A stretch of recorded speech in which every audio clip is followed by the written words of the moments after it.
I liked. I had to go to the store and buy the entire vinyl record and then put it on and hope I could drop the needle in the correct groove without destroying the record. I don't need to do that anymore. Today, my kids have given me an iPod, which means if I hear a song I like, all I now have to do is call up one of my kids and say, come over and put it on my iPod because I don't know how to work the stupid thing. But I still have a choice. Even, and not trying to be a snob here, even in Dvorak's New World Symphony, which I like, I have to admit I like the first and the third movement and not the second. So no longer do I have to sit through about 15 minutes of stuff I don't like before going from the first to the third. I simply took it out so I can go directly from the first to the third. Those are options. Everybody in America today has choices or options given to them until it comes to dealing with the government, especially with the federal government. Because once again, all of a sudden now you come back to Washington and you find out that Washington still believes in one-size-fits-all mentality, programs, and mandates. This is the only area where that's found. And the question you should be asking is why? Well, it's very simple. That's our purpose of being the federal government. If you need to have something that occurring in this country where everyone is doing the exact same thing at the exact same time in the exact same way, the federal government, the national government here in Washington, is the only one that can orchestrate and mandate that. So if we have to be in lockstep, this is the level to go. This is the place to accomplish that task.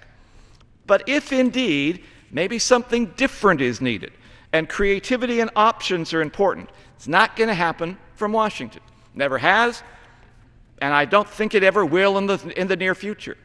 If indeed you want something different, then you have to empower state and local governments to accomplish that task. If you want creativity, you allow states and local governments to fit situations to their particular needs and demographics. Like my state of Utah is unique in the other states. We have more kids than any other state as a percentage of our population. We have more small businesses than other states as a percentage of our population. And we have a higher percentage of our small businesses with no insurance that they offer their employees than any other state in the nation. If you want to do some kind of health care program, for example, that fits the needs of Utah with their high student population, their high small business population, you're going to have a program that's going to be vastly different from a state on the East Coast. That doesn't happen here in Washington. It will happen if you empower states to come up with a new idea. If you want efficiency, you empower states. If you want justice, so that circumstances to a local level that are mitigating circumstances can be taken into effect, it can only happen if you empower state and local governments to do that. Louis Brandeis, in one of his Supreme Court minority decisions again, talked about the states as the laboratory of democracy, which simply meant if you want people to explore creative ideas, allow them to do so.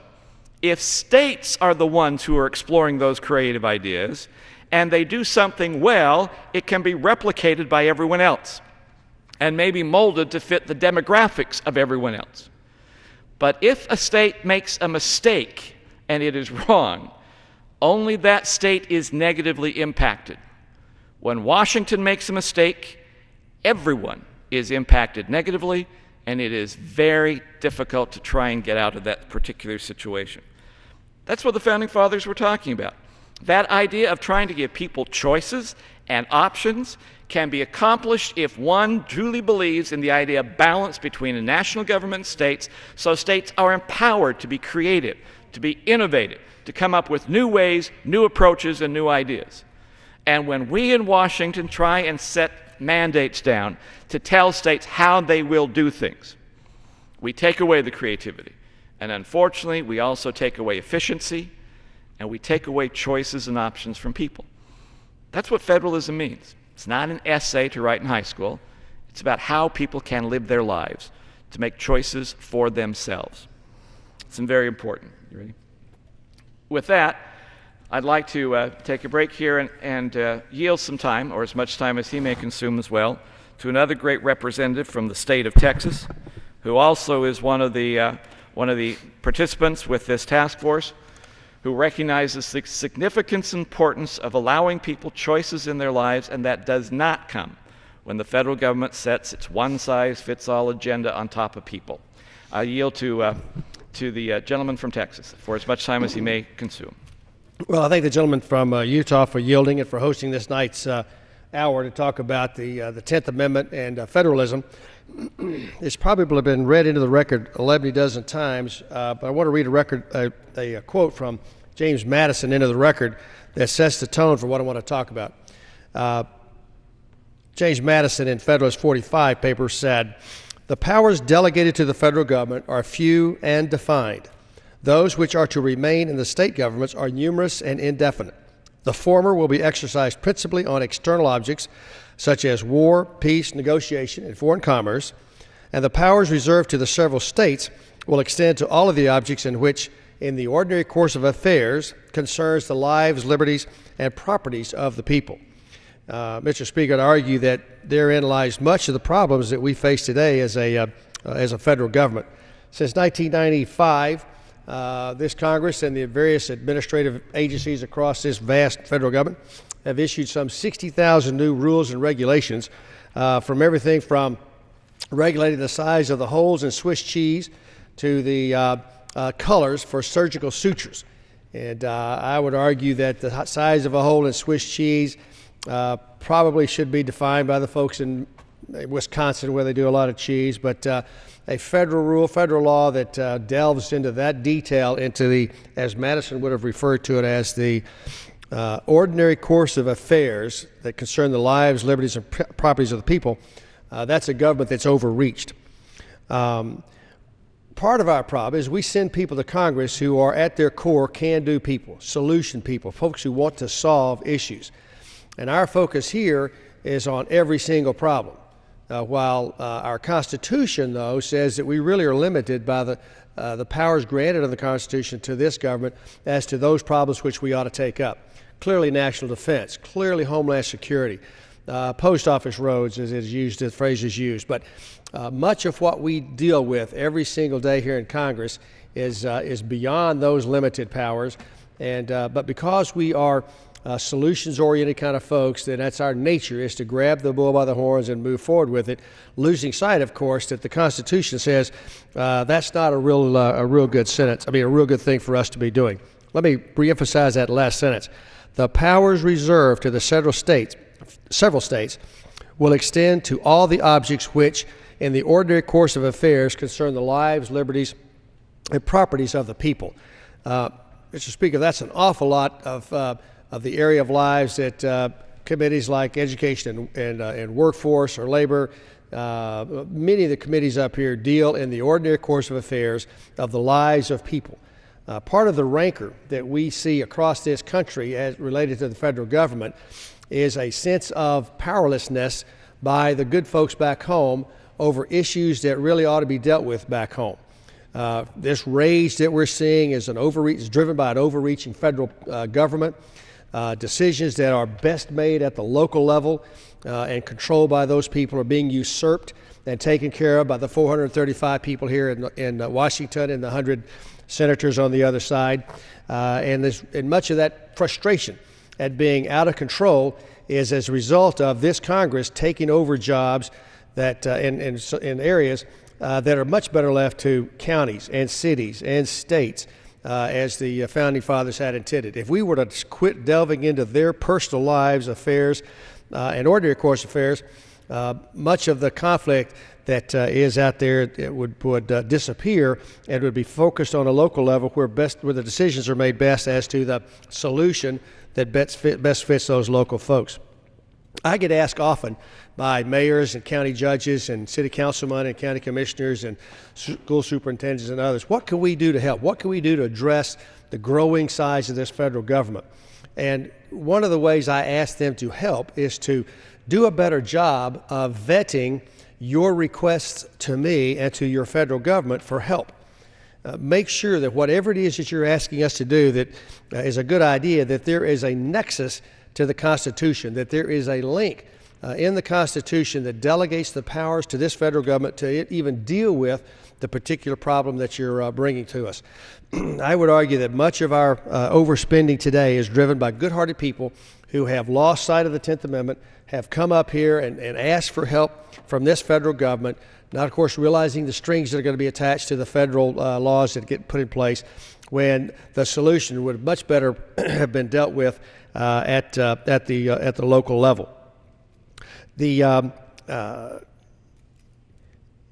federalism, as my colleague from Utah has just stated, it's not really a left or right issue. It's not really a Democratic issue or Republican issue.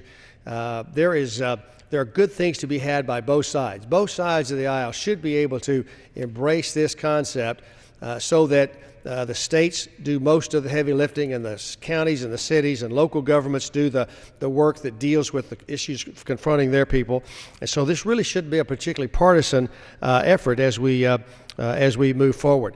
My friend mentioned earlier about the idea that the states should be the incubators or the laboratories for experiments with how government addresses a particular program. Two examples that I can think off the top of my head. One is the healthcare experiment going on in Massachusetts. They've been at it now 3 or 4 years, and it's different than what they thought it would be. It may not be replicating, it may not be able to push that to scale to the United States.